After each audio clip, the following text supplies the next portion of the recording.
Good morning. Welcome to the forecast discussion for June 5th, 2013. It's currently 8:30 a.m. and we have tranquil weather conditions throughout the Philadelphia and New York City metropolitan areas. High pressure is currently sitting basically right over southern Pennsylvania, with temperatures ranging from the lower to mid 60s over the Philadelphia metropolitan area and upper 50s to lower 60s over the New York City metropolitan area. I'm expecting another perfect day of weather with clear skies, low humidity, winds slowly veering to the southeast at around 5 miles per hour, and temperatures rebounding nicely into the lower to mid 70s along the coast and mid to upper 70s over the New York City metropolitan area, upper 70s to lower 80s over the Philadelphia metropolitan area, with low humidity throughout the entire region. So it's going to be an absolutely beautiful day to go outside, go to the park, go to a baseball game. The Yankees and Phillies are playing at 1 o'clock today. So it's going to be an excellent day for any outdoor activity. However, trouble is brewing to the south, so let's get to it. Alright, so here we see our high pressure system, and this is going to slide off the coast and produce a southerly wind to a southeasterly wind throughout the entire region today and on through tomorrow. Meanwhile, we have a tropical disturbance, not depression or storm, developing here in the Gulf of Mexico. Right now, it's still just a weak area of low pressure, rather disorganized, but clearly producing plenty of showers and thunderstorms. And then we have this disturbance here that is diving into the southern plains.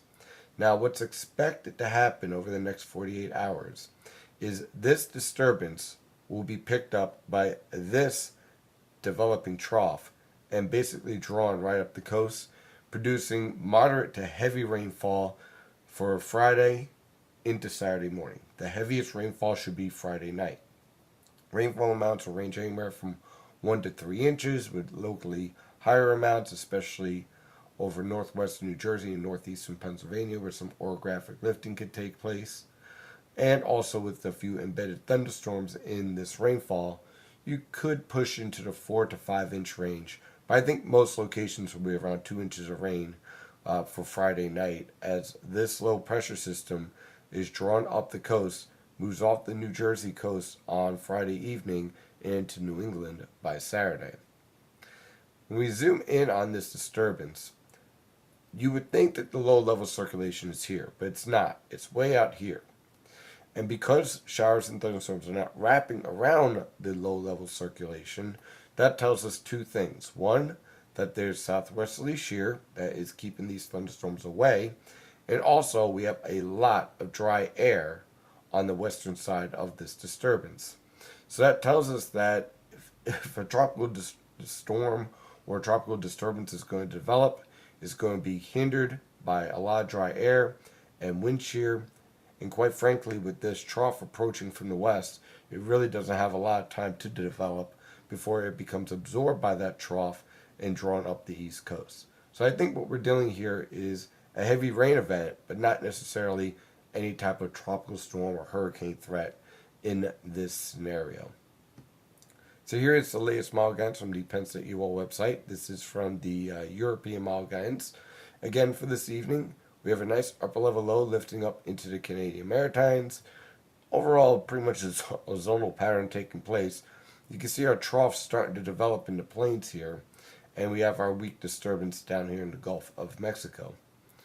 By tomorrow, that disturbance is picked up by this trough. You can see the negatively tilted trough here taking hold as that disturbance starts to move up the coast. Look for rainfall to expand throughout much of the southeast by tomorrow evening as that disturbance starts to move northward. And notice the mid-level winds here around the Bermuda High is drawn basically from the Caribbean all the way up the east coast, transporting plenty of deep tropical moisture into the Philadelphia and New York City metropolitan area. On Friday evening, we finally get a low pressure system strengthening over North Carolina. This low pressure system will lift northeast towards New England on Friday night into Saturday morning, producing widespread moderate to heavy rainfall. Flash flooding will be a threat, especially with rainfall amounts ranging anywhere from 1 to 3 inches throughout this time period. By the time we get to Saturday and Sunday, That low pressure system will linger over New England, leading to a threat for scattered showers on Saturday and Sunday. However, the air mass in place is more of a tropical origin. So for temperatures, what we can expect are lower to mid 70s along the coast, upper 70s to lower 80s in the Philadelphia metropolitan area, and mid 70s to upper 70s in the New York City metropolitan area through this entire forecast period. And then another disturbance approaches from Monday and Tuesday with more scattered showers expected. Again, temperatures averaging pretty much near to slightly above normal, lower to mid 70s over Long Island, mid to upper 70s in the New York City metropolitan area and New Jersey coast, and upper 70s to lower 80s over the Philadelphia metropolitan area. So although we have a trough over the region, we're pretty much averaging near normal in temperatures. But it will be a very wet period with rainfall amounts again on Friday ranging from 1 to 3 inches with locally higher amounts, and up to an inch of rainfall between Saturday and Tuesday as showers move through the region. That is your forecast discussion for today. Of course, I'm your meteorologist, Stephen DiMartino. You can follow the latest weather information at nynjpaweather.com and nynjpaweather on Twitter and Facebook. Have a wonderful day. Stay safe out there.